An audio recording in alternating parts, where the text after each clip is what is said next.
लड़ाई शुरू हो चुकी है, क्या? देखिए, वक्फ संशोधन बिल आज पार्लियामेंट में पेश किया जा रहा है और वक्फ संशोधन बिल अभी इसमें काफ़ी ऐसे प्रावधान हैं जो वक्फ को असीमित अधिकार जो देते थे उसको ख़त्म किया गया है।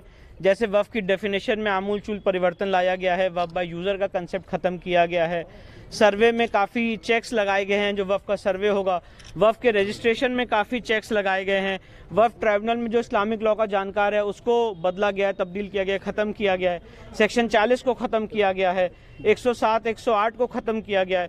बहुत अच्छा एक पहल है, पर अभी कुछ चीज़ें हैं जो इसमें अपूर्ण रह गई हैं, जिसके लिए मुझे लगता है एक सार्थक चर्चा की जरूरत है। लेकिन शुरुआत हुई है। बिल्कुल बिल्कुल, इसमें कोई डाउट नहीं है, शुरुआत हुई है और काफ़ी हद तक हमने काफ़ी कुछ अचीव किया है, पर बहुत कुछ बच भी गया है।